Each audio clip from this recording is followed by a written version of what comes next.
been trying to get this done for a while, man, eh? Yeah, And bloody you- while, eh? So I think it would have been, July or something, whenever you started this thing, you shot me a message, and I'm like, oh, yeah, I'll, if you want to call me up, sure thing. You're like, nah, not doing that, but, nah, appreciate the effort, like, this is a hell of a setup, and, yeah, happy to be here. Yeah, I just never wanted to do, like, the phone stuff. You just don't get the emotion or the... Nah, and it's just not, I don't know, I don't like hearing the phone stuff either. Like, I'll listen to it if it's someone cool, but, like, even a lot of the racing podcasts now, I don't listen to them just because it's just poor quality in a way. And, like, honestly, with the video as well, like, yeah, and I'm a big, like, listener to podcasts just because I work an office job, so I just have that on all day pretty much, so, yeah. So what do you actually do? You're an engineer, aren't you? Yeah, qualified mechanical engineer. So, yeah, studied... It explains a lot. Yeah, it explains a lot. I overthink stuff, let's just say that. I did Monash University, 4 years there. Well, 5 years there, technically. I underloaded a bit because I had to work to race. Didn't get the free ride like a lot of guys got that in my classes, but a bit different circumstances. I got to race cars and just put my own wingless on the track at that point, and, yeah, it's paid off. It's opened a lot of doors, and, yeah, that's pretty much it. So do you overthink a lot with setup in cars? Oh, yeah. My dad would probably listen to this and he goes, oh, my God, yeah. I do, but I don't. I've sort of gone a bit basic now. I've been lucky I've driven a lot of race cars, and that sort of helps you, like, really know what's a fad and what's not. But in terms of building the cars, I'm bloody particular. But there's just some things, like, you're sort of lucky, you know. The best thing with being an engineer, you know, your tolerance in a way. So, you know, like, you have to be, like, an absolute bee's dick on this, or, like, you know, you can let that slide a little. Like, you can... It's a better way to prioritise your time a little bit. Just how you build cars and setups and all that. But the setups I do overthink. We're at Timber Speedway last night, the 360 with Paul McClure, and I'm scratching my head. I had a decent night's sleep, but, like, I couldn't stop thinking about why we sucked because we were so good in our heat races. And qualifying I don't want to talk about, but we were about halfway here to Bendigo with gear set, but we were just way too high. 360s pretty much suffocate themselves at the top end. They'll never hit a rev limit or nothing. They'll just run out of air. So, we were just head scratching just before, and, like, what went wrong with the car and all that. And, like, we weren't bad. We just weren't in the racetrack. But yeah, they'll eat me up all week. Yeah? Yeah, lucky I only have a day before I race again, so otherwise they'll eat me up all week. Yeah. That's what a lot of the Aussie guys I've spoken to, they're, you know, depending on what you're racing, you've either got, like, a fortnight if you're lucky, or a month, or maybe months between your next race, and you just get chewed up that whole time thinking about it until you can get back out there. But yeah, obviously with what you do in America, you don't have that. You can go multiple nights back to back. And Yeah, with the America stuff, it's like, I only did 12 shows there last year, but it was in 5 different race cars, so yeah, right. It was pretty gnarly. But I had a lot of time to think about that, especially if I made a mistake in a car. But yeah, with the where was I going with that? Where were we going with that? I've already forgotten. I don't know. Yeah, just let it run off. I want to sort of close ends where I open them. So setups and you setups overthinking. With Australia though, I've only done about 15 races here this year. So anyway, like last race I ran for Larry Fitzpatrick Autosport. I was one in wingless at the moment, and like we did not have an Oz One performance at Portland. I tried some stuff like we use the DRC chassis, and that thing it's an evil motherfucker, to be brutally honest with you. And I know you don't mind swearing. I'm not going to swear too much. But, but yeah, it's an evil motherfucker. Everyone thinks, oh, it must be a Cadillac, you know, it must be the best. It is the best car in Australia, but it makes you fucking earn it. Yeah. And I'm going to emphasise that. You really got to get up on the wheel, otherwise, and really nail the setup. Like, if the track's got what we struggled with at Portland, and I took some notes when I went there with Chris Tenby early in the year, you've really got to get there's so much contrast in the racetrack, and that DRC really struggles. Like, it won't just get the slick and lazily sit there spinning tyres. It will try to spin you out, and then when it's in the holes, it will lock the ladder in the hole and try bloody throw your left side of the tyres off the ground. So is that car like legitimately like the best of the best on it? Like it's got all it needs to go really quick. It hasn't got the flash whiz bang tyre bolts. Like, a lot of it's grade A bolts on it. It's just got a 53-inch axle in it. Like, it's not like a bigger dollar car as people would think, sort of thing. I mean, we've done the right. We've done the stuff where it matters, It doesn't have to look pretty. It doesn't have to have all the flash stuff on it. It has good shock numbers. It has all the optimized parts that make you go fast. Just none of the whiz bang stuff. That's the best way to put it. Like, everyone looks at it. There's nothing fancy. We don't run little tires. We don't run weird brakes here or there. We run tire brakes, and little brakes is for the inertia, but it just has all the optimized stuff to make it go fast. It's all those 1%ers. That's what this class is about. Yeah, it's definitely gotten that way, hasn't it? Yes, and it's just gotten tighter and tighter, like, even in the last 12 months. Like, yeah, like, I won one race this year, and it was a club show at Lang, and that just shows how tough it is. Like, you could be having a decent night, but someone's just having a little bit better. Just putting it all together, that's all it is. Because, yeah, I've struggled out of the gate. I always do. I've always struggled with my first heats, so we always sort of have a slow start to the night, and we're always clawing forward. I'm not talking like 15th. I'm talking 2 rows. Like, that's just what it is, but that's 2 or 3 spots, you know? Yeah, that's one of the, like, especially from, like, obviously you're Victoria, I'm SA, and I noticed that, like, probably the top 8 guys in SA, there's not much difference between them or the cars, and it's like that track position is just critical in the class now. Yeah. It probably wasn't so much like 10, 15 years ago, but now it's like, it's almost everything. Like, it was a crazy shock when I went. I think it was I was running for Fitzpatrick's at the time, but it was a 2020 SA title at Mount Gambier. And I was just seeing the explosive growth with wingless in SA, and they're all from Acre and stuff. And, like, as I've heard on this, back in when I started, it was, good SA cars. You had pretty much Joel Chadwick, which I still think is, I think is one of the smartest races I've ever raced against. We had, I think, who else was at that time? I think there was Jack had, he was around sprint cars or something like that, but there was, Tapley was really good back then too. I'm just trying to think, I ran the 50 lapper here years ago. Tapley's still good. He's so underrated, that dude. Yeah, yeah. Like, he's so humble, and he's just there. Plods along, yeah. There's just some nights there where like, the car just comes out of nowhere, and he's like, it used to be that every night, though. Yeah. You'd always be worried when the S47 was near. Yeah. But, Robert Herb was a good one too, when he ran wingless a bit more.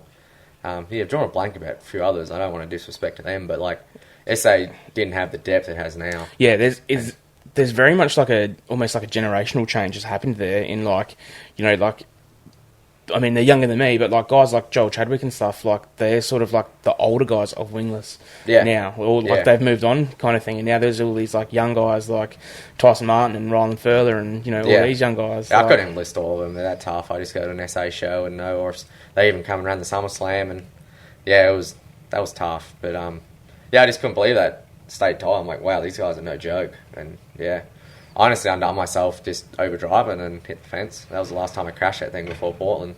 And, like, that's, 4 years ago nearly? Yeah, that was the last time I actually crashed out myself. So that was a good achievement to have, but it sucked the streak had to end. But,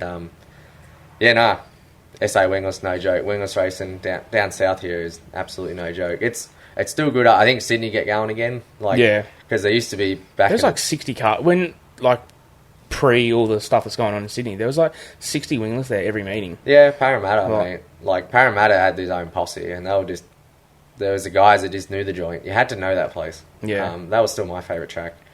Up here at Timmins is now my favourite track, but Parramatta, they knew you're always behind because they knew it so well. Like, back then you had pretty much Blighto doing Blighto things. Troy Carey would always run his car tight as and run the middle and just pass everyone, and then he'd have I think it was guys like the what's their names, the Thomases, Thomas brothers.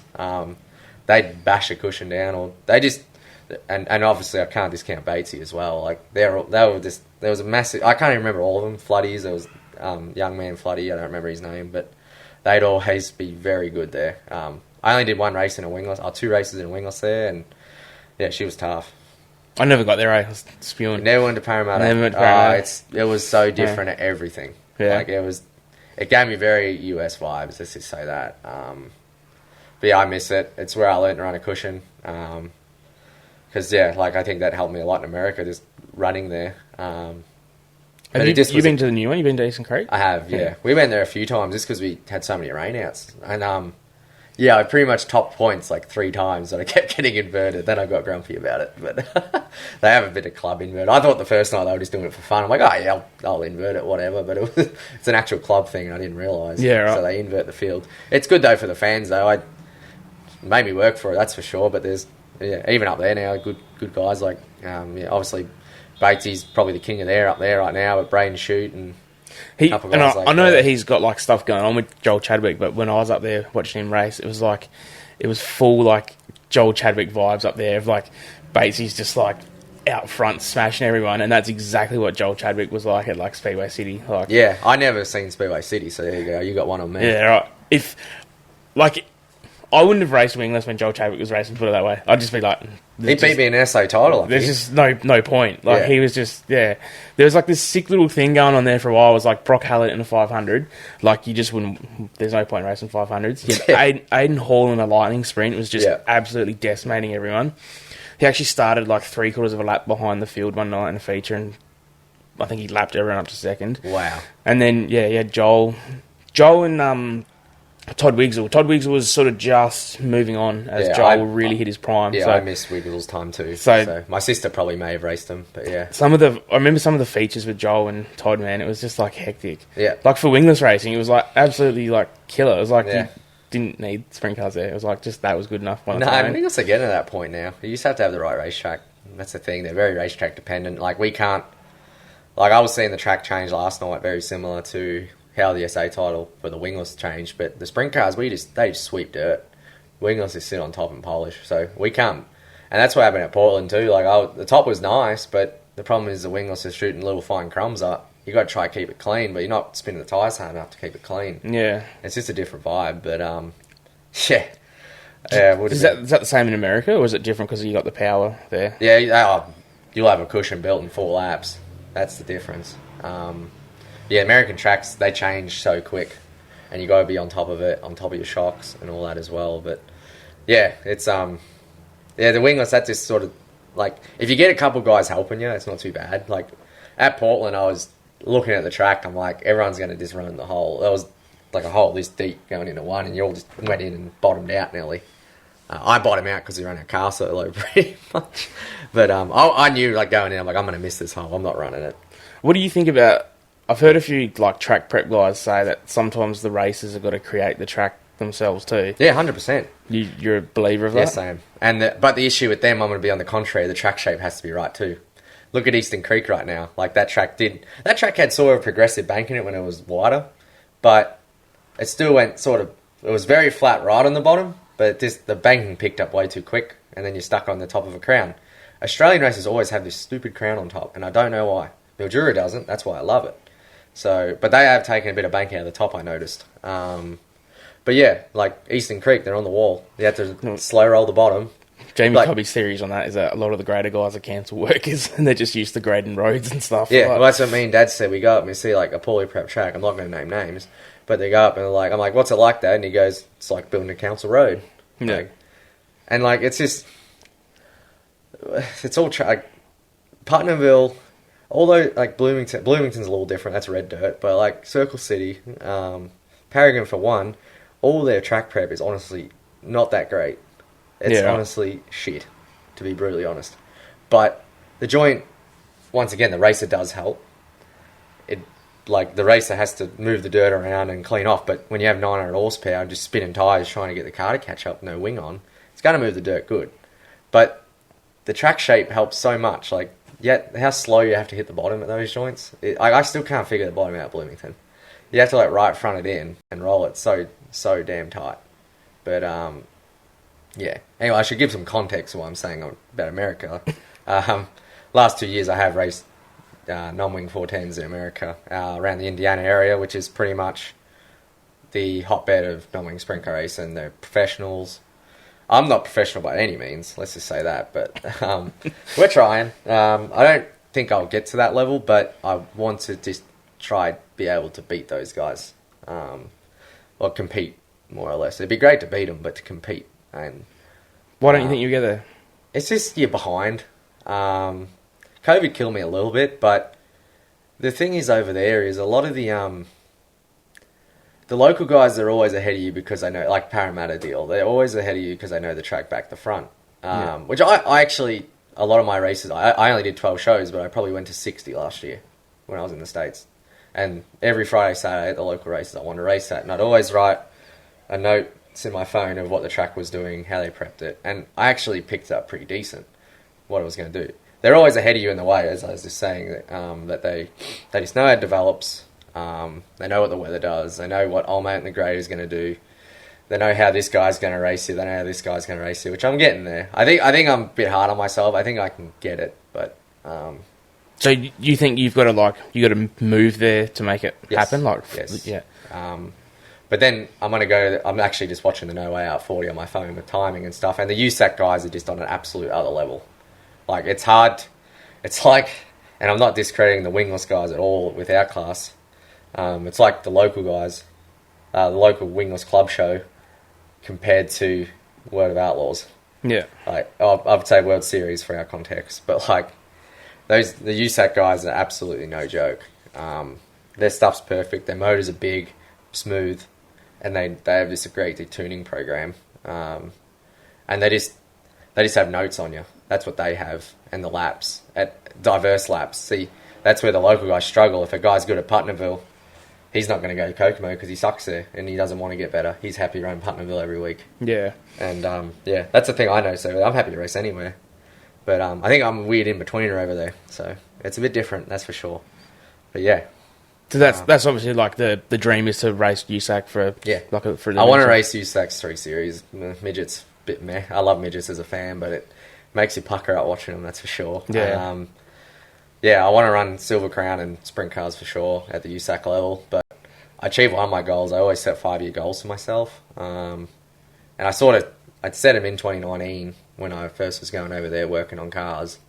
But COVID, I sort of cancelled out. I couldn't do much about that. Yeah. And I didn't get over 2.5 years. But I pretty much, just set a 5-year goal. I want to be in a car consistently and have guys wanting you in it rather than, like, establish myself in a way. And I've achieved that. Like, I'm running for John Sidrett. He just pretty much... It was a perfect timing. He fired Dickie Gaines, who's back in Dickie's day, like, you know who Dickie Gaines is? Yeah, I know the name. So if you watch the 2003 Mopar Million, Dickie's in a Hoffman car, which is like, to compare with wing racing out here, it's like running for Monty. Yeah. Or someone like that. He was in that and put out a 4. I don't remember the position, but he put out like 4 in the Mopar Million, biggest sprint car race ever at the time. A non-wing race for sure. But yeah, he just... so John's story is he's had his son in there, Jason, but Jason raced, I think he ran dirt bikes, lightning sprints, and then he ran sprint cars a bit. This is late 2000s, mid 2010s. But unfortunately Jason got diagnosed, I think, with bone marrow cancer and acute leukemia. I don't know the word, it's very complicated. It's one of them long medical terms, but I don't want to do that in disrespect to John if he listens to this. But John has a Motorola flip phone, so I don't think he'll figure it out. But anyway, he wanted to keep racing for his son, Jason, and put Dickie in the car. And I remember the car from 2015 when I went to Indy for the first time. And it hasn't changed paint schemes till this year when I'm driving it, so that's different. But he honestly, he had Dickie in the car so long that I thought it was Dickie Gaines' car, but it wasn't. Right. So, one of those deals. So anyway, the guys with my shirt at the Shores, that's Jacob's Ladder on Instagram. I follow him. I love his stuff, hey? They're awesome dudes. But him and Mike Whitney got onto me. They just seemed, I was at Lawrenceburg, and like, check this kid out, follow him and all this. And they just messaged me, chatted all the time during COVID and all that. And they wanted to get me back over there and hang out. And I'm like, oh, yeah, cool. And I showed an inch. I love vintage cars. Like, I have a big passion for that. The stuff that if anyone's like listening or watching, go follow Jacob's Ladder on Instagram. Yeah, and it's with 1D. With the history of the like speedway racing stuff that he does is insane. It's insane. And like they're pretty much what those guys do is, I won't get too off tangent, but they pretty much, like, he's building Harry Miller replicas that got lost in the fires. Like, there was fires in the 20s or something. Like, he doesn't live in Cincinnati or Lawrenceburg anymore. He moved out to up to Detroit and he runs like a Harry Miller replica joint, and it's unbelievable. It's like They're making like a V16. Yeah, Harry Miller that's never been built before. There's only ever been blueprints. and they're like machining like brand new parts. Yes. 20s spec. Yes, Like, yeah, yes, it's crazy. yes. It's crazy. Just go. Off 20s I wish blueprints. someone like had the money to just to follow him like full time with a camera or something. Yes. Like it'd be like a. Well, the clients he has, he could. It's a sick show. Yeah. Like, he needs to hook up with Jesse James. Jesse James has got like a new TV show thing coming out. That'd be I think sick. this was Josh's following too. Like he needs something like that because it'd sell. Oh, for sure. Yeah. Yeah. Just can do it yourself on YouTube. Yeah. But anyway, I'll go back to how I got in touch with John. So, because obviously John's not a social dude. Like, he has a Motorola flip phone. He's 67. Mike Whitney, which is Josh's mate, he's who I kept in touch a lot. His job is restoring drag cars and sprint cars. So that's how I got that deal, running a car at Winchester with a Cageless AJ Foyt car. Yeah. That was really cool. But anyway, I was just hustling, running the 5T car a lot, which is good. I appreciate the Damings for all they did to me with that. But Sprint Week, I had nothing. I just had my seat in my car every night in the Maserati, which I have a white 2011 Mazda 3 with about 3 different whites spray painted on it. I don't even think it has airbags, but anyway, I got it real cheap. It's my drive-around car. Had that with a seat spacer kit, rolling around with my race gear in the boot. Went to every race crewing for KO Motorsports with Dason Pursley. So, Ken asked me a month ago if he wanted to do it. I'm like, if I got nothing, I'll help you. And like, I probably can't help during the day if I got stuff on. And he goes, that's fine. And I helped then. I was just thrashing at Circle City. I think we had a little bingle. I think Dason got the wall and hot laps and bent the beam, changed the beam. And I get 2 missed phone calls from Mike, and he goes, I need you to call me right now. I'm like, okay. And anyway, I called him. I went up the top of the mezzanine of the trailer. And he's like, I just out of the blue called John Sudrette. And I'm like, I haven't spoken to him in 2 years, but he lives over the hill from me. And I said to him, like, I just wanted this spitball from him because I know you're struggling. And he goes, just give him a call. He wants to give you a shot. I'm like, holy shit, really? Anyway, I'm like, all right, I'll call him tomorrow because it was like 9:30, 10 o'clock by that point. The race is finished. I called him and he's like, come on down and we'll have a chat. And I was pretty impressed. He doesn't have a lot, but man, his stuff's nice. Like, he has a one-way 410, so that's like comparing to a rider. So, my first job when I get there this year, which is May sometime, is take it to a chassis dyno and detune the thing. Because, once you qualify, you really, like USAC style, you got to really detune them to get them in the track, because otherwise they just light the tyres up. But, that's pretty much how I got to drive for John. I ran for 5 teams last year, and that was really fun, and I learned a lot. Like, I learned a lot about engines, different engines and all that, but man, it was hard to adjust, hard to adapt when, especially all these guys are running twice a week, 3 times a week, and kicking your ass pretty much. But I held my own. I did good at some show. Like, the 5T car's nice. Jake Swanson was a real good help. He has that program really good with and Joe and Austin and all that, but unfortunately, Joe passed away not long ago, which is a bummer.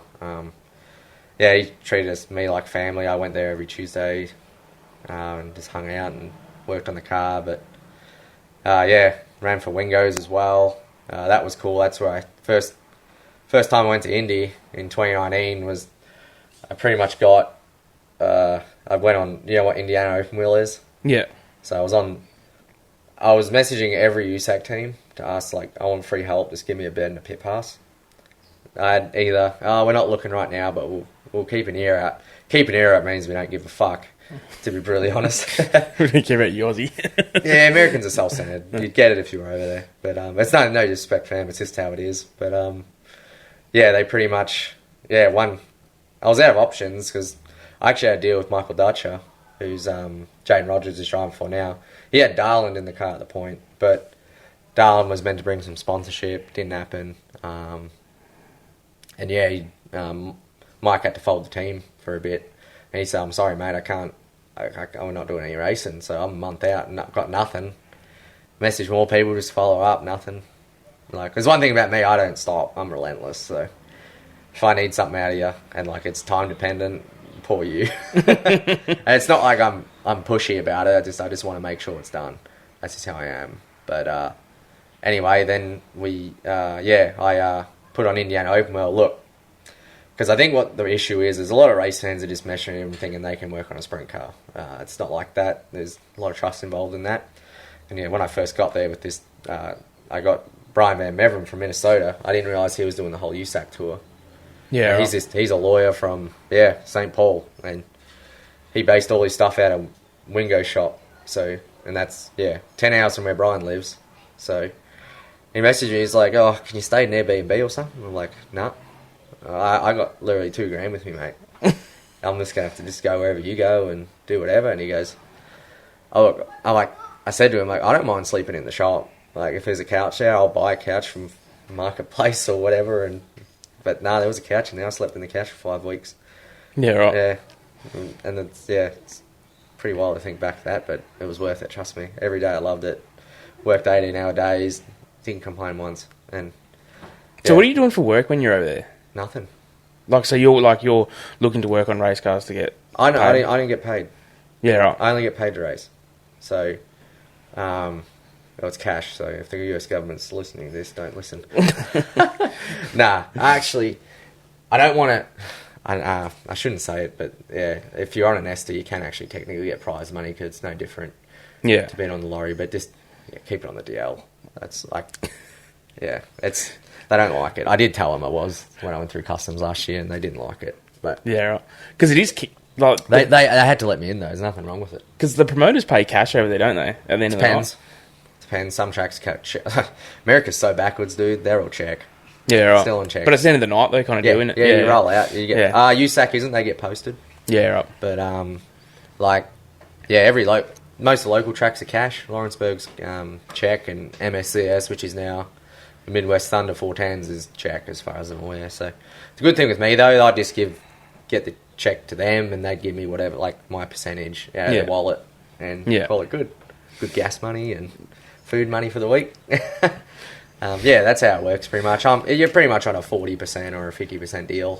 Pretty standard, isn't it? Yeah, it's pretty standard like that. It depends on different drivers. I had a different deal with every team. But yeah, it worked out good. It's pretty funny because your mate that's over there that came out for the Aussie midget title, he asked my cousin at the end of the night, he's like, "Where the fuck's my money?" And we were laughing. We were like, "Dude, that won't be here for like 3-6 months, maybe 6 months, man." He's like, "The fuck do you mean?" And it's like, dude, that's not. He's like, "Where's the promoter with my cash?" And we're like, "Good luck, dude." Like, it's not even the promoter that pays it out. Off you go, like go find them. Like, none of my deals here pay. Like, no, I butted Larry up a bit for the national title because he won the Calcutta too.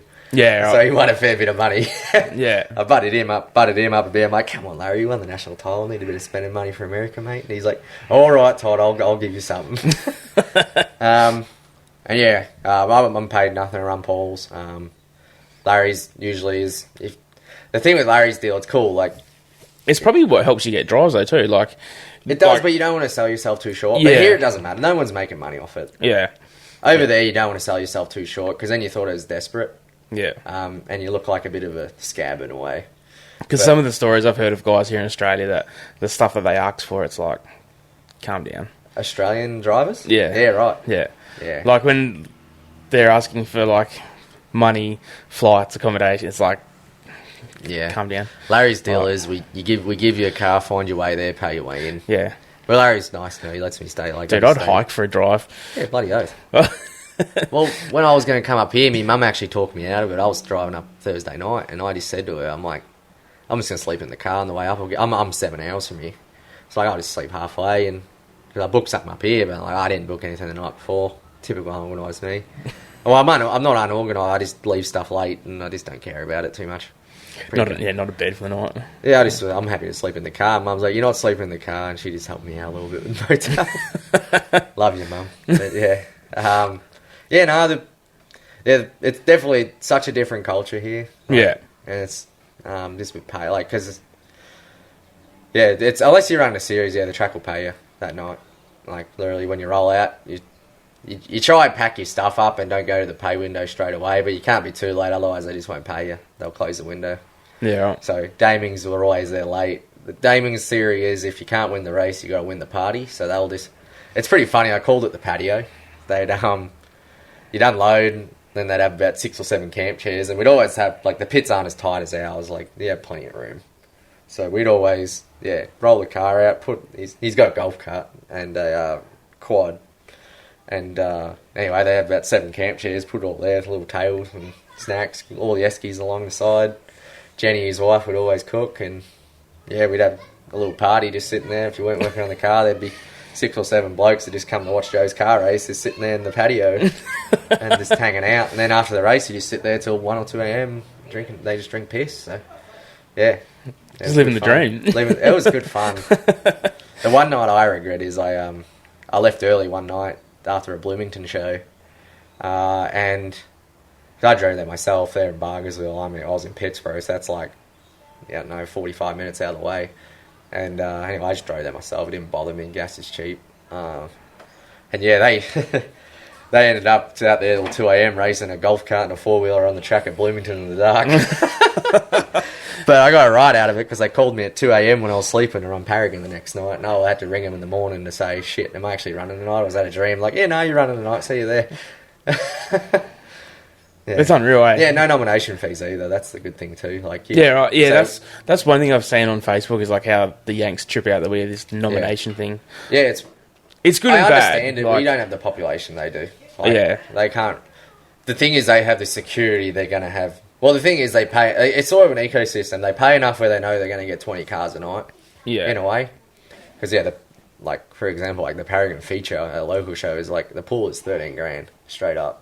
Yeah, right. So, what, like a weekly show? Yeah, that's the prize pool. So yeah, it's 300-ish to start, and pays really well. Like, it pays like 2.5 grand to win US. So, and it pays really well. It's like 1,500 for second, 900 for third.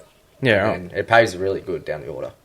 But so, but the thing is, over there with no nominations, that they know they're going to get this many cars if we put this much money on. Yeah, you just don't know who. And there is competition, like Paragon and Putnamville run the same night. So Putnamville's Lincoln Park Speedway, if people don't know that. They run the same night, and Paragon pays a little better.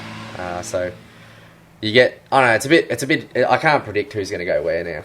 Usually you can, you got your habitual guys that just go to the same place. But they, it's funny, Flow Rail, it was a race on Flow Race in Indiana Sprint Week. Biggest night is the Putnamville night, usually in terms of car count. Or Gas City the first night, but Putnamville was the opener this year, which is going to be wild. There'll be 60 or 70 cars there, but there was 52 or 50 cars there at Lincoln Park for the Sprint Week, biggest week of the year. I'm sitting at Greencastle, which is a town over, with my dad having an ice cream. Well, he likes his ice cream. I just got a smoothie or something. I don't drink too much sugar or have sugar. Keep the weight down. But I get a call and I'm like, oh, here we go. I know what's going to happen here. I see a call from Joe. I'm like, Joe's like, we're racing tonight. We're going to wash. Like, I didn't even wash it from last show, like the week before. Like, we're going to wash it, do a bit of small maintenance, and we'll do the rest of the maintenance at the track, and we'll run tonight. I'm like, righto, see you there. He's like, oh, we won't be there till 5:30. Race starts. Well, the race actually got rained on for a bit, so we didn't start till about 7:30. But rolled up at 5:30. I signed in, drew my pill, like the nomination, at like 4. So I said to him, like Kirk Spridgen, I'm like, got good news, Kirk. We're racing it up 5:10. He's like, hell yeah, all that. And I'm like, where's car won't be here for another hour and a half. He's like, don't matter, I'll be here. Just draw a pill. That's so different over here, eh? It's wild, like, but it works. That's right. Yeah, it's different, isn't it? The thing, like, I like the nominations because you know who's coming and stuff. But yeah, I get over there too. It's just a different world, isn't it? It is, and like I'm in a group chat with a lot of local sprint car kids there. I'm probably the oldest one in it, but they're No Way Out 40s on at Paragon, and they're all discussing, like, look around the pit, see how many cars. But they're saying, we always had to. I think it's just a lot of the races. We always have a guess of what's going to be there. Yeah. And then they just go back and forth how many cars are in the pits. I'll be honest, I can give 2 shits who's in the pits now. Like, that's the art of over there in a way. Like, I used to psych myself out with the nominations a lot here. I'd say, oh shit, I'd size myself up, and it's Tuesday, you know. Yeah. That's not good for the brain. So now I just don't care who's there. I don't look at the nominations. Yeah. I see if my mates are racing. Oh, sick, I'm running with my mates. Like, this is wingless, sprint cars, all that. Like, I just don't care. Like, it's not a arrogance thing. It's just, I don't need to know. race with the cars that are Dell in the night. I can't do anything about it. And it's like, you know who's in what car anyway by the time you get out on track and stuff anyway. Yeah, so you just, And that's the thing. Like, this is and the good thing running with those USAC guys, and I don't even know, I got a little bit starstruck the first hot lap session I did. But it was a bit of a lackluster night because it started raining in that hot lap session and we got cancelled. So that was sort of a bit of the feeling, like, oh shit, I'm racing with these guys. And I had that feeling as well, my first local show I ran there. Like, I was running the Burton 04. Like, I'm sliding Jeff Ensign for the win. Like, I couldn't believe it. And I'd rip around Dave Darlin falling the fluff. And I'm sliding the Dutcher car that I was helping, was going to help that year, and the 24P, if you know that car, that Timer Hocko races. Yeah. That thing won 4-track championships there, and I'm racing these guys. Like, not just on the same track with them, I'm competing, sliding them, passing them. And the Fox 53 too, with Braden running. Like, the Fox 53 is iconic. Yeah. Like, just that first couple of nights, like, running them guys and competing them, even beating them, like, that sort of just set for him, like, alright, these are just race cars now. Like, everyone's not immortal. These are just race cars. Yeah. And that sort of set the precedent in my head with that. And now I just think every race, every car's the same. Like, USAC, All-Stars, SRA, World Series, whatever you want to call it, like, every car's the same. So that was a really good thing that happened then. Yeah, it sounds like I don't know, like a bad attitude kind of thing, but it's almost the way you've got to be. It's the same in any sport. It's like the same in like team sports. Like, you don't care who's on the other side. Like, you got to go smash that dude. Like, it's well, not even that. You just got to. Well, here's another thing. I'm going to go off tangent a bit. Like, I'm real mental. I'm trying to get better. I'm not. Like, I feel like I'm good physical. I'm good. Like, I have my head half screwed on, right? Like, half. I run 410 numbers, so it's half. We're a few head bangs away from not. I just think, you just got to race the racetrack more or less and not worry about the cars around you. Yeah. Because I don't know if you've watched how I roll around, I scout the entire racetrack. And I credit that to how I won my national title. I scouted the whole racetrack. Literally. That's the engineering brain coming out. Yes. Yeah. Yes. And just the laps, though. Like, you see so many tracks and what they do to it. And I ran Archerfield a lot, but I never ran there that late in the year. So that was a difference. But, I sized that whole racetrack up. I'm like, only good part of this is 2 wheels on the curb and right rear in the shit, you know. If I'm any higher, it's slick. The tops... I knew Batesy was going to smash the top down. But, the top... The thing with wing... If that was a 410, I'll bang the wall down all day. But the tyre can't spin. Yeah. The cushion, because it was April, the moisture was coming up. And, it couldn't spin. We couldn't spin the tyre. So the thing would just get stuck in this curve that this sprint car made that's just tall and like up on the wall like this. So, that's pretty much how I broke that down. But that's just how you got to do it. Like, you can't... Because if you're psyching yourself out before it, you've already lost. Yeah. That's my theory. You don't really want to... You don't really want to be already losing when you're there because you're worried, for example, like last night, Rusty Hickman and Mark Carusso's in my heat race, you know? Like, I didn't even know they were in my heat race last night. I'm like, Rusty comes second. I thought, I don't know. Yeah. The thing is now, I just look who I'm behind. And I sort of look the sort of 4-ish cars around me. And that's just sort of how I that's just how I plan my starts. I don't care where anyone else is. So, it's not an ignorance, it's not an arrogance, it's just how you have to do it. Yeah. Even talking to Stephen last night, at the end of the night, he doesn't remember seeing or anything going past Rusty and Mark. Yeah. He just didn't know. Yeah. He just didn't know where he was at. And then he come up on lap cars and he's like, oh shit, I must be leading. Like, he just didn't know. Yeah, right. Like, he's just like, I was too busy plodding around trying to spinning tyres down the back. So it's like, it happens like so quick. It's like... It does. Yeah. And like, that's the thing with the wing cars. Like, shit happens quick. It slows everything down. Like, and 410s are another level. Like, 360s, they aren't flat out, but they are. Like, it's hard to describe, but you're always up in the highs a bit more. The 410s are just evil. Well, they're not evil, they're just out of control. How quickly do you pick up other people's cars when you're travelling around? Like when teammates come out and we'd be like talking about something like, watch this guy, he'd be like, what car's that? And we'd be like, oh, the blue and black one. He's like, okay, no worries. And then like within like a couple of races, he picked up who's who by their car and like the graphics on it or something like that. Yeah. It's like... I'm a bit aware of it like that. Like, I do say, like, I don't grade people like, oh shit, like I do, but I don't. Like I know, oh, obviously he's good. He's gonna race. I do in the context. He's gonna race me like this. That guy's gonna do this. He's gonna do that. Like I just sort of, I don't get the emotion of like, oh shit, he's good. He's gonna smoke me, or shit, he's no good. He's gonna be in my way, or he's a bit of a squirrel. But more or less, I just think of like in terms of like action in a way. Like he might do this if I do this, and like he might be a bit more bottom feeder. Or, like, he might just rip the shit out of the top and not lift or something, you know? Like, that's how I break it down. And, like, I know every race car. Like, it's not that I don't care. Like, I don't care who's there, but I know every race car. Trust me. And, like, even in Indy, like, I knew every car before I raced there. And it's just how I am. It's just... This is all I do. I don't have hobbies. I don't do anything else. I race cars, work to race cars. And that's it. Like, I don't do anything else.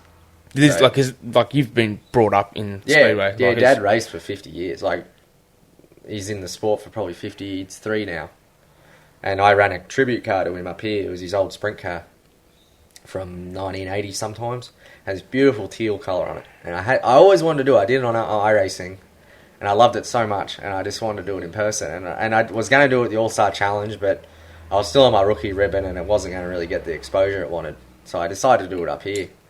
And yeah, my sister nailed it. We both nailed it. I really love it. I still have all the panels in my shed in the wing. And yeah, he appreciated it. He's not speechless too often, but he was when we revealed it. And there's a video on Facebook when we did it, and he was completely shocked. He was wondering why I was yelling at him to stay out of the shed. I'm like, don't you go in the shed, all right? You know, but yeah. Because what haven't you raced? Like V8 dirt mods? So I've raced... Wings, non-wings, like... I haven't run a midget.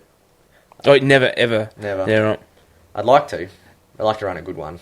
But I haven't run a super rod, which I want to do that. I mean, I'm sort of in the works trying to do that. Because they look badass. Dude, they confuse my head, eh? Yeah. Do they confuse your head when you see them? Dane Court has his. I wouldn't have had a good look at his, because Beretta's not far from me. Where I work. They're about 500 metres from me. Yeah, right. Some of them may, but Dane came to me at the Classic 2 years ago, and he was just asking me about non-wing stuff.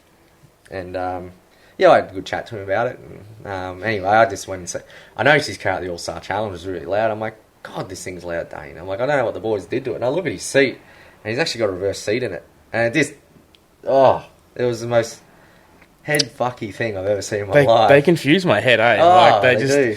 Yeah, I don't... That's why I'm worried if I ever drive one, the muscle memory's wrong. Yeah, probably, yeah. Because I steer with my left hand. Yeah. Like, I sort of slide my right a little bit, but all my force is out my left hand. I really rate them. I actually think they're really cool. They're really cool. Great class. I wish dirt mods... Well, there was a thing my dad was telling me in the 90s, my old dad Lloyd, that SDAVs, dirt modifieds up... Like, because there was VSCA grade hot rods. They were like the Victorian dirt modifieds. Yeah. And then there was... I think your South Australian ones as well. There was those ones that go the wrong way. Then there was the super rods, SCAV rods, and whatever the modifieds were called up north, like where they are in Lismore and stuff now. Yeah. So they're all separate. There was a big meeting to make them all merged, and only the VSCA grade, I think the SA rods did the same, and the dirt mods from up north. But yeah, the SCAVs and the super rods didn't, because they wanted to stay going the wrong way. And they don't even race against each other, and they're the same frigging car. Yeah. But, yeah, the super rods, they've actually made them real... If you look them up close, they're race cars. They're not... Yeah, definitely, yeah. Like, they got winners, aluminium axles in them. They got beautiful shocks on them. Yeah, they're a legit sprint car. They just go... like, don't let the fiberglass body throw you. No, they've all got really nice stuff on it. All run Swindell bleeders and... Yeah, they're all like top really... Chaz did actually a really good video on them when he was talking, because he was spun out by them too. Obviously, the fact that they're going the wrong way, and he sees a right rear tyre on the left. He's like... Well, I tried to explain this terminology. I was actually speaking to Corey McCullough about when he was at Simpson last week, and he's just saying, like, left rear is doing this and all that. Like, wrong way, mate. And, yeah, he's like, yeah, it's just... And then you speak to someone, like, I know Sean Walsh and Andy Howard pretty well, and you speak to someone who's done it for a while, and they just... Yeah, no, we've done this to the right rear, and you're thinking, like, right rear, left rear? Yeah. I had a good thing, like, you just say inside, outside. Yeah. I guess, but yeah. I always think they're really good at the Classic. They always, I think... Yeah, they are. I think that's perfect. I hope they never change that. I think they help the track. A lot of people are against it, but, yeah. Whoever's against it don't understand it, I guess. I don't know. If I'm being a smart ass. It's Sometimes it's You actually need something to put- bring the track in. Do you Well, want to go? sometimes it's So put you're on the either best going to racing. so you're either going to complain about running on a snotty 1-lane track, which it's going to be anyway, usually if you're in the first heat. But yeah, the rods are going to bring it in for you. Sprint cars are a bit precious sometimes, I think. Yeah. No. I mean, what? Yeah. So you reckon you'd super... So what about like super sedan or late I want to model? run a super sedan. Yeah, late models, I don't know. The big title turned me off him a bit. Not going to go there. I actually forgot about that till just then, eh? Nah. Yeah, that was, yeah. What else? The super sedans are coming on again, eh? Yeah. Like- Up in Queensland, they're ridiculous. Like, there's so many of them. Yeah. And even down Vic. Like, Vic super sedans remind me of Vic dirt modifiers. They fluctuate, but dirt mods have been in a hole in Vic for a while. I don't really know what the it is. LS is helping the super sedans, I reckon. We have them in dirt mods too. Oh, do you? Yep. Yeah, right. We don't have any in Victoria, but my dad's a bit anti them, but I don't blame him sometimes. Because what do you run in the dirt? That 360, they're a 360 small block. Like, this like a 360 sprint car block. Yeah, right. Steel heads. I don't know the 100% spec of the engine, but I think they're fairly open other than you have to run a compression ratio. Right. Flat top piston. Oh, so they're not big blocks. No. Right. So No, there's no big blocks in America anymore than Super Dirt car. right. So, Because the the American stuff. STSS, Yeah. they call them big small blocks. So they're just bored to the shit. Yeah, right. Big small block engines. Because it's the weight's wrong. Yeah. Like, they're used to lugging a boat anchor around. Mm. So they've... And it's the same when you run the 525 LS with the 360 dirt mods. Like, the 360 open motor, we call them. Like, they're a bit down on horsepower, but shit, they handle better. And that's what I noticed driving the difference between a LS sprint car and a 360. They're a little down on horsepower, but they're a very smooth motor. And they got they got a smooth motor, a lot of torque. And they just handle like a dream just because they're aluminium. Like, that's a massive difference. Yeah. And they just... I call them... They're a bit more of a wingless than a wingless is a wingless. Because the wingless, they just... No wheel spin. You got to pull them off the back tyres. Where the LSs, they just have that just enough horsepower. And they just roll around beautiful on the wing. Like...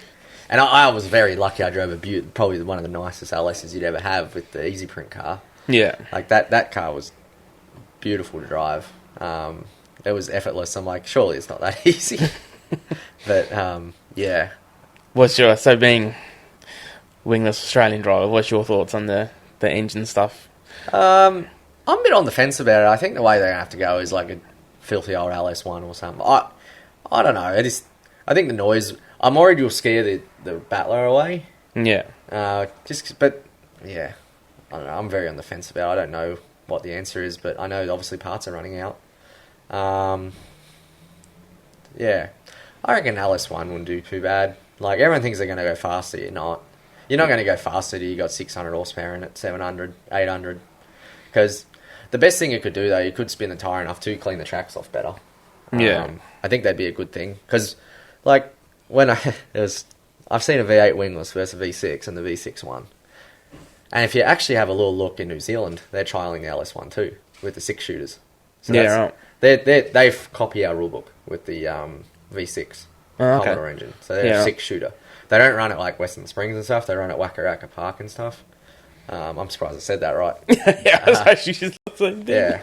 So that's like a bit of a sedan track, I've been told from my New Zealand mates.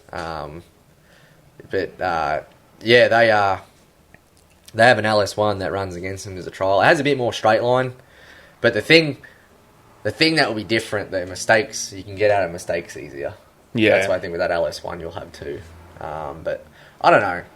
I don't know engine costing too much anymore because I have been out of having my own stuff for a while. So I don't really have an opinion on that. And Fitzers don't tell me anything. I don't ask. Yeah. Yeah. If it just rolls out a nice car every week, that's all I'm happy. Because, like, obviously, like, I hear crazy things about what the V6s are costing to build now. It's tough. Our like, engine builder doesn't anywhere close Here to we that. go. But This will be the Oz one guy saying it was a $3,000 engine. It's not $3,000, but it's a bit... I don't actually know what it costs, but ours never cost any more than 4 or 5 like for that. And Fitzers use the same engine builder as us. And honestly, like, you don't need KRE building you a V6 wingless motor. They're quoting you that much because they don't want your business. Like, yeah. This is common business. But like, yeah. I've heard guys run Maxwell, like, V6 wingless engines. Like, what are you achieving? Yeah. Yeah. Like, I've heard stuff of like 25k for V6 builds. That's bullshit. Like, if you're doing that, you need to just try find someone to put nice rod bolts in it. That's a big thing. Recondition the thing properly. To get your heads right. Get your program right. And then, that's all you need to do. Trust me. Like, it's just a recipe. Like, there's all these little 1%ers you do. I'm not going to say all of them because Fitz is a very thing with that. And I know that's a bit of a Miller thing too, and I in respect to them, I won't say. But you just go do all these little 1%ers. Yeah. And you have a decent... And none of it is spending money. Some of it's putting, some of it isn't spending money. It's just little tricks you should know. But in a way, though, that's what you pay for. It's ordering part numbers too. Yeah, well, I don't know that much about it, but yeah. I was speaking to Jack about it because he's gone absolutely... Jack's motors are good, though. He's gone... That's the thing. Like, if you get one of Jack's motors, you know you're getting a good piece. And that's half the thing. Like, people want... Like, the power out of the V6, you need it. Like, you need every 1%, because Tenby blew my motor up at... we have 3 motors at the Fitz. I think it's 3 or 4. And Tenby blew the Oswan one up, I think. I lost track of it because they didn't have a spare and it was just a shit show. I don't know why we didn't go to die with that one. But anyway, that wasn't my business. I was in Indiana. But he blew one up for second eye chariots. Yeah. And I think that was the Oswan one. I don't know. But yeah, Gary's going to yell at me for this. No, I don't think it was because I don't think your Oz 1 motor had come back yet from being checked. No, it hadn't. You're right. That was a 6 motor. Because we swapped motors before the title because I wasn't happy with one. And we're like, we're going to try this one. Put it in, it was better. Oh, no, we nearly blew it up. I'm an idiot. I won a race and blew it up. I had to think. Sorry, I do so many races, I forget. I won a race at Warrnambool and the oil pressure surged and blew the O-ring out of the oil filter and was blowing blue smoke everywhere. We've had this front seal problem for ages. And it was just bad oil. I'm not going to say the brand, but we use Lucas Oil now because I'm sponsored by them. And it's just a great product. We've never blown a motor up in 7 or 15 years. And the oil gummed up and surged oil out the O-ring of the oil filter. And ran low on oil pressure. And pretty much if I kept going for another 10 laps, it would have blew up. But Fitzpatrick's is run until it stops if you're winning and roger that. So, won the race. And it was...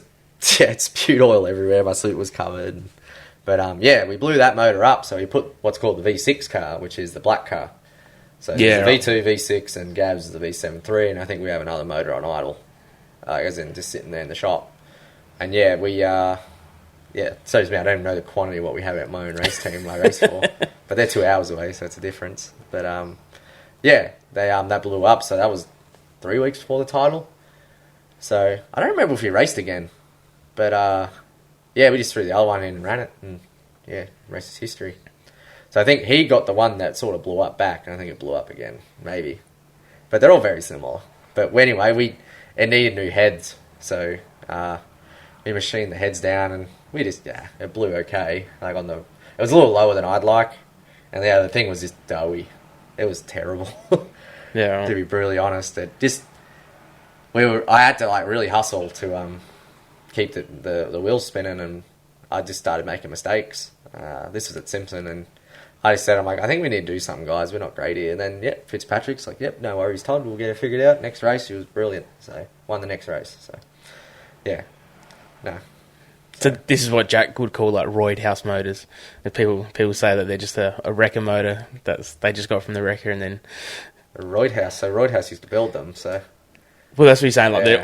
All these people say that their motors are the thing is, everyone goes in Mitch's site when he had it. He doesn't do it anymore. But everyone went through his site and put all his options, and it ended up being 15, 16 grand.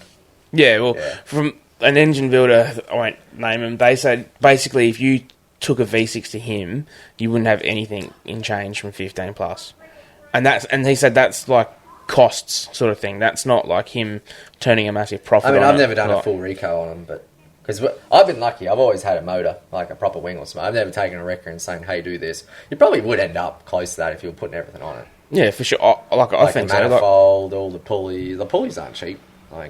If you just in the race sumps, I wouldn't run. I ran my first 2 years without a race sump, and I regret it because I punched it once. I took it off after that and put a race sump on. But I was just running what I could, I did. My dad helped me, but I did a lot of it myself. So because I think that's my worry with going to the LS stuff. I know the CT525 is 23. 525, no. But the thing is, though, they're paying 35 for him. Or 30 to 35. Which that'll I'm just not- kill yeah. wingless. That'll just be... Yep.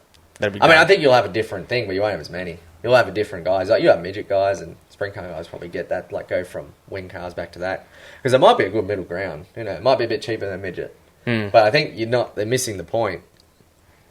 The wingless is that, like, as much as I hate it because I'm a non-wing guy, but it goes, wingless, LS, or 360 LS, and that's another thing. I think 360s aren't on a great path with Mandy series closing down, but yeah, it should be wingless, 360 LS, same deal, 410, like something like that as a path for the sprint car. But it is a big jump from wingless to sprint car, that's for sure, like 360 sprint car. Yeah, it's probably not as big a jump to LS. Yeah, so... But yeah, if you go from that LS1 or something... But because you can just... Like, my sponsor's Rams Directors, you can just go down to Hillies. His name's Russell Hill, so you can just go to Hillies, pick out an LS1 and race the weekend, you know? Yeah. Brad Byron was a shocker doing that with sports sedans, if you know what sports sedan is. Like, they confuse me, but... So a sports sedan looks exactly like a modified production, but it's got an open motor. You can run whatever you want. It's actually pretty cool. There was one up here, last time I was up here, yeah. and that the V6s were going better. Is that what you were saying with the... Yeah, like, it's they're limited by a tyre. It's like an American modified.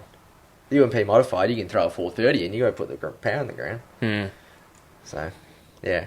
So where do you think... Like, I know with the SA, the wingless, they grew by 6 numbers this year, and I think, from what I heard, there's already, like, another 6 coming next year. So the wingless class is growing. Yeah. Like, I can't every believe year. how much it's growing in South Australia. Like, for not many racetracks. Yeah. And not getting tow money. And the caliber of cars too. Like, you Yes. look up and down the pits now with wingless, and they all look like killer. Like, majority of them, they've all got really nice wraps and everything like that. It's And like, they're nice parts on it. yeah. Whereas like 10, 15 years ago, they were like full farm. It's funny, I watched a NOS sprint race in, like, the NOS sprints because I watched the COVID, mate. I had nothing to do. So Dream Multimeter had a Dirt Mod 2008 Oz title, and that was like the first time I went to Warrnambool with Dad with the Dirt Mod, and they had NOS sprints. I remember supporting. I'm like, cool, not sprint cars on nitrous. I was like 10, but yeah. Anyway, no, I just watched it. I'm like, shit, there's 2 nice cars here. Yeah. The rest of them are dungers. Yeah, like, and they're probably the like cans. old. Like, I'm talking gamblers, and like there was even a low bar, like with Jesus. Duralite wheels and all that on. There used to be one to get around Speedway City had a Silver Crown tank on it. They're not even probably a silver crown tank. They're probably just those tank magnets that mount on the front, they sit like 6 foot tall. I'm pretty sure it was a Silver Crown tank. A silver crown tank is half the length.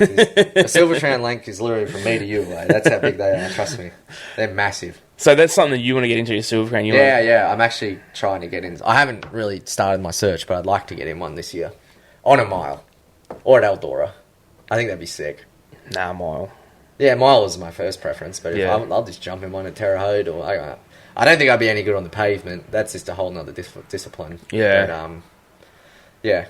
I don't know, we're going off that with wingless modes and end up on Silver Crown, but yeah. Oh, no, Silver Crown's where it's at. But yeah, People don't realise. No, it is good, but you have to understand it. Yeah. A lot of people watching it, it's like, this is boring. Nah. You Not got to boring. think of it as, like, how long it... Like, you got to think of the strategy, like, this guy's going hard, 20 laps in, he's screwed for the last 20. Yeah. It was like when Kaylee Bryson at Springfield, just belting the cushion down. 30 laps to go, she ran out of shit. She ran out of tyres. They run out of power steering, run out of brakes, run out of tyres. That's the thing with them. So, but yeah. Anyway, I'll close up where you were with that, the LS deal with wingless. Yeah, I just think, we're going in circles, aren't we? That's what happens. It happens. This is exactly what I don't happens. know, with LSs, we're at the point where the cars are nice. You got to think of it too, like, in terms of our evolution with parts, it's sort of stagnated. Like, a weld wheel, other than their little laser etch weld logo on them now, hasn't changed since 2008. Yeah. Like, that stuff hasn't changed, but as Broomy said in his podcast, you can't get good use stuff anymore, really. Guys using them, they're stuffed. And honestly, it's just good peace of mind. Just to know your stuff's right. Like, I used to put nice new stuff on my car. Like, I had some stuff I get used, but it just depends how I had to do it, you know. Like, yeah, shit. The worst thing I ever did was put new torsion bars in a wingless.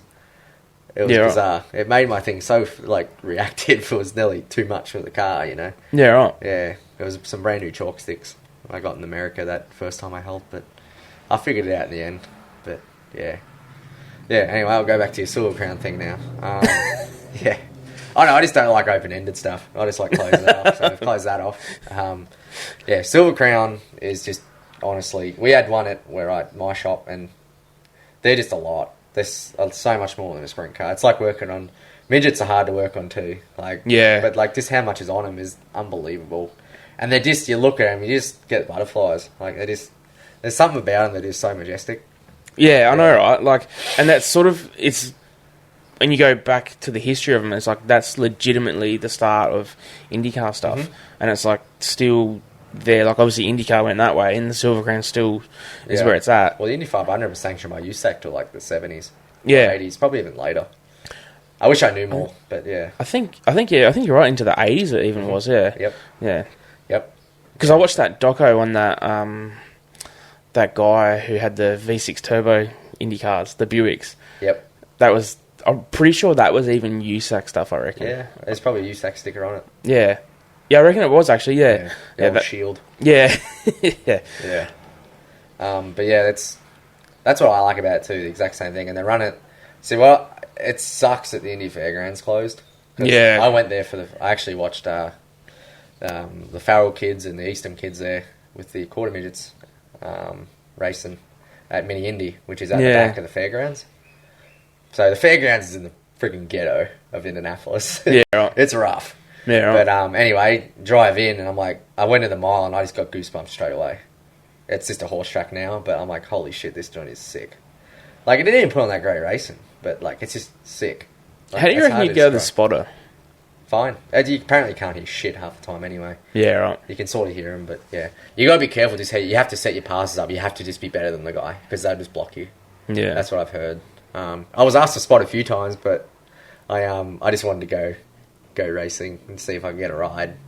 Well, I got asked to spot at Springfield and DuQuoin, and I just said, no, I'll stay here and try and get a sprint car. Didn't happen, but oh well. Yeah.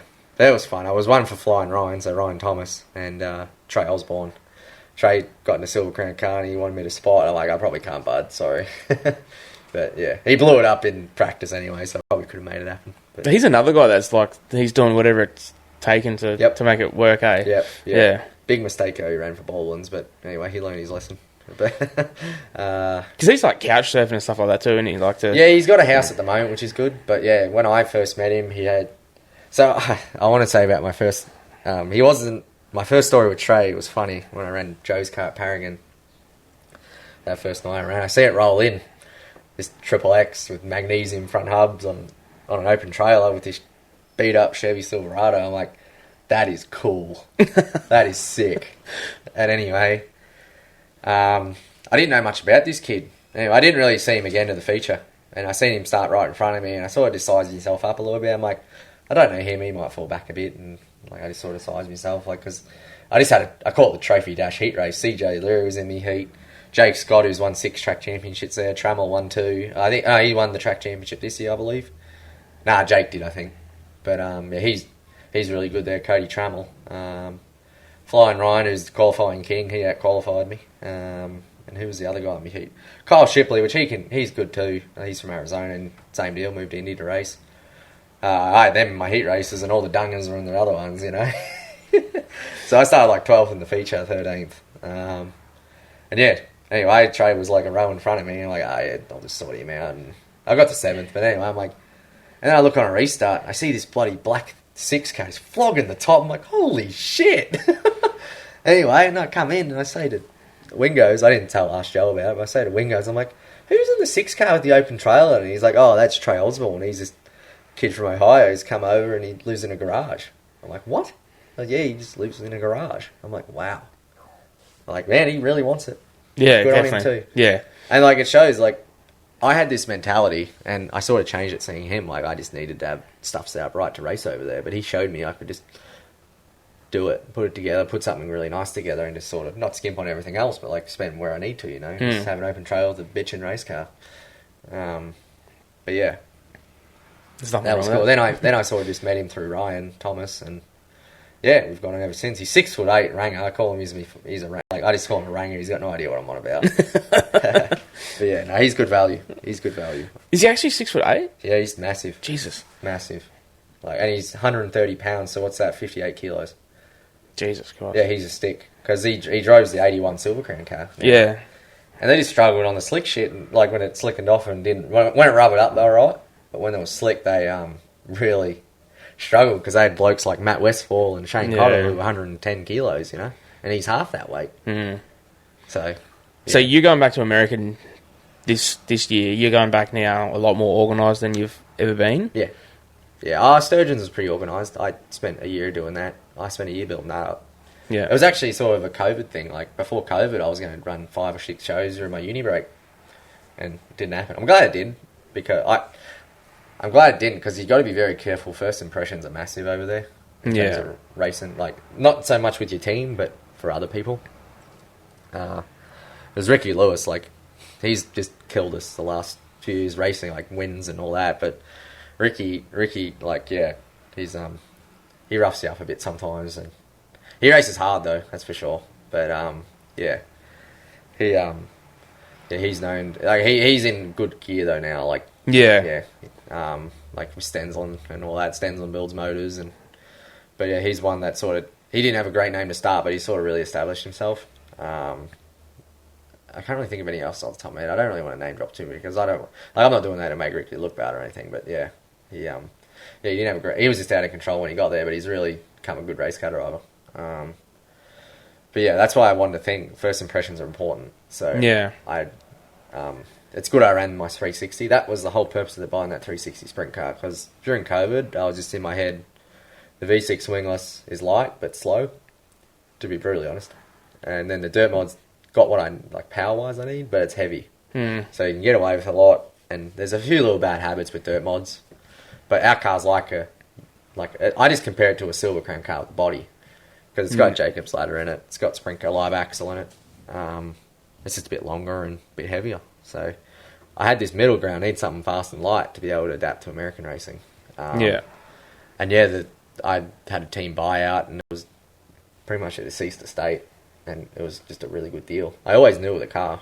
Like, it was at my dad's work for years. And, we ended up getting that. And it was like... So this is how last minute my sprint car deal was. I sold my wingless when Chariots... We didn't run Chariots. I sold my wingless to my mate Thomas McDonald because he wanted to do his own thing. And then I pretty much... Yeah, that was end of August. And then I had a sprint car by September. I sort of went 3 ways with myself and Dad and Mum, which we all sort of split 3 ways. So, yeah, my mum is my biggest supporter of racing. She just doesn't like watching. She gets scared. But yeah, right. Yeah. Yeah, because I do some wild shit. But, yeah, we had a sprint car in the shed by September. I had to sort of redo the whole thing because a lot of it was pretty flogged. And, yeah, we rolled out, I think, might have been November or December racing. So that's including taking the motor out, getting it refreshed and everything. I actually leased the motor the first 2 nights. Yeah, right. Off Paul Solomon. So, yeah, it was good. But that was the whole reason for doing that 360. It wasn't to go sprint car racing because it was cool. It wasn't to then the next step. It was to purely get me so I can feel like I'm slower in the 410s, and it worked perfect. So I'm glad I did it. Yeah, right. It's all coming around. Yeah, and it's also a 410 like a sprint car engine feels different. I'm not going to say a 410 because that's 360, but you got to drive with the throttle. Like, they feel a bit different underfoot, and that's how you got to drive them. So that was a good thing. I could feel how the torque worked with the sprint car engine. I could feel how the injection worked. Obviously, I just went there not looking like a fucking noob. Yeah. So I'll get in there and I knew exactly what I was doing, like in terms of starting at least basics, like starting the car, leaning it off under yellows, leaning it off to motor heat it, how to shut them off, like all that stuff. Like, you didn't look completely stupid. Yeah. Because I didn't know that. Like, I didn't know how to push start a sprint car or push it off, and I just figured it out. It's not hard, but like, it's easy if you screw up, but yeah. So, yeah, I'd be the kind of guy that blows shit up like that. Yeah, well, yeah. A lot don't know. I drag the brake before I start, so I don't chatter the diff. So that's one thing a lot of people do. If the push car screws up and misses the gear, your diff's still chattering, you could blow a ring gear off it. So. But yeah, that's the story of how I got the sprint car. So yeah, I don't really. Yeah, I think you're sort of selling yourself short, thinking that you're not gonna get to a USAC like level. I mean, you just got to be humble with it. I sort of know I'm always a student of the game. You just got to, because if you get too, I wouldn't say cocky, if you get too confident, I over there just beats you up. Like, you think, hell yeah. Like, that's what happened at one night. I did really well the night before. And it's the same with the pro guys. Like, you do really well on the night. You just have to always stay a bit conservative for your stance. But you always want to get there. But you just don't want to think you know it all or something like that. Because they'll beat you up. Like that. The non-wing stuff's probably like a little bit older, like guys too. They come into it when they're a little bit older. You know, reckon? It's sort of like, it's a young man's game. You reckon? Yeah, it's a young man's game. It's not as much as sort of how the like wing racing is at the moment, because that's the biggest fad. Like, that's the new, like, the fad. Like, you got to run midgets and wing sprint cars. Don't touch a non-wing because Larson doesn't. Or Christopher Bell doesn't, you know. But yeah, that's... They did, though. They did, yeah, but... They ended up hating them, and then all of a sudden they just ran midgets and sprint cars. So, like, if I can run them, I'll be Kyle Larson. But, yeah. Yeah. The non-wing guy, there are the old guys, the old veterans, but it is a young man's game to do some of the stuff they have to do. Like, I'm talking, like, still in your 30s and maybe early 40s, 50s, but, like, you're not going to be banging the cushion down at 55, you know, 45. Nah. Not when life changes and bills and stuff. Like. Oh, yeah, well, sometimes it's their income, so they do drive like that. Mm. Yeah. But the old guys are smarter, that's for sure. They know, they'll pick you. Like, they're very, very clever. But they have to be. They've done it for so long, they've seen so much stuff. Yep, for sure. But, like, yeah, I don't tell myself sure, it's just you never... It's just... Yeah, you always just got to be... Just be a bit humble with it. Like, I'm very confident in what I do, but I just need to have that the proof, you know. Like, I haven't won a race in India yet. I'm not going to say I'm going to be a USAC superstar. I haven't won a race at a local level yet. Yeah. I've come close, but I haven't even podiumed, really. I've had a lot of top fives, but I haven't podiumed there yet. But, yeah, we'll get there. It's just, everything's year at a time. Yeah. Plod along. Like, you have some good times, you have some bad times, so... Yeah. So you're going to defend your Oz one at Lismore? Absolutely. Yep. That's the whole reason I'm still there. Otherwise, I'd be at Paragon tonight. Yeah, right. Yep. Yeah, so I'm there. Like I said that I'm going to run the year. Because my plan was just to stay over there and race and just do that. But, yeah, when we got the Oz one, sort of stuff changed a little bit. I wanted to represent Larry with the Oz one and give him... Because he tips in so much and... puts in a lot of time and effort into our race program, and along with Gary, Sean, and Gav, you know, like that's their life in a way too, you know. Like, some have some other stuff on the cards with family and all that, but like that's their main thing, you know. That's their main thing they do as a family, is go racing. So, yeah, they So I want to do that for Larry, just run Oz one all year for him, you know, just because they deserve it. So I decided to do that, and then I was trying to get there in March, but it was just going to be too hard going back and forth, and I was going to try to do this race. You know, that's why I said to Paul, I'm going to go to America in March, try to race, but it just was all too hard. The car's not really, they sort of slowed, when I said, I probably won't be there till May, they slowed down on doing the car and all that, so, but yeah. We'll plod along and do it, but yeah. Lismore will be good. Exact same circumstance as, how I did archery. I never ran wingless there, but I've ran the dirt mod in the sprint car there too. So yeah, that helps. I think it helps a bit more because I see shit a bit faster and a bit more horsepower, so I know what we can get away with. Yeah. The dirt mod's pretty comparable to the wingless. It's just there's like horsepower and all that's a little different, but the DRC does drive different to pretty much every other car. Like, I say that, but it is different. Yeah, right. And if you ever get Tenby on, he'll say the same. Like, I can't describe it. I think Wheelie and Travis have driven it too, and I think Tony Mule has, and it's just a different feel. It's all on the back tyres. So how so? Like, it's hard to describe, but pretty much you just back it in, and it won't just slide across. It'll actually grip up and pull down and go where you want. Yeah, right. And it's right. All that, it will kill you. But yeah, Lismore will be good. I just hope it doesn't lay rubber, but the guys up there do a great job. I'm just worried because there's a lot of wing-offs. But, you know, the Sours do a great job up there. I'm good mates with them because they're dirt mod people. Yeah. So we had some fun nights in America. They got young Drake up there this year, so Drake York. They knew. I think I told them that he was staying And then they messaged him straight away, seeing if he could commentate up there, which was cool for that sprint car show. But yeah, Lismore will be good. Just same mentality as I had last year. Just plod along, get through the heats. Because you're going to get given a lot more than you have to push. And that's where I think a lot get wrong with titles. And I've learned that myself too. I always used to psych myself up a bit too much. But just same deal with what I said. Like a club show, I treat the same. It's not that I'm lacking preparation. A club show, I'll treat the same as a title, etc. Because I always try to put the most preparation I can towards every race. That's what all dirt tracks lead to in the end. It means it's the same preparation. You got to learn something every race, and just make sure you get something out of it as well. So that's sort of what that means. Everyone probably sees it and wonders what it means, but that's what it means. So I got it straight away. Yeah. Just because, from everything that it goes back again to that 5-year process. Like everything's got a 5-year goal. Like everything's that little bit towards it. Yeah, you got to have a business plan. And then everyone sort of said, "Oh, yeah, you're there. Why don't you change it?" It's still going. Not where I want to be yet. So, yeah. Like and subscribe. Like and subscribe. I haven't even gone to my YouTube channel. See, I told you we get dragged out to everything. So, yeah. Yeah. All right, man. Thanks for your time, eh? No worries. Hopefully this is opening to some people, and hopefully gives them the confidence to go over. I wouldn't even have the confidence to go over, eh? Yeah, there's a lot to know if you belong there. So that was sort of the first year, as if I belonged there. But yeah, it sort of was a bit better than I expected. You just got to do your research. Like, I knew how most of the tracks raced before I even went there in a way, but as I said, you're always behind, but you just have to accept that and eat a bit of shit. Best thing Jake Swanson said, just be prepared to eat shit for a few friggin' years, because that's what it's going to be before you get to where I am. Like, yep, you're 100% right.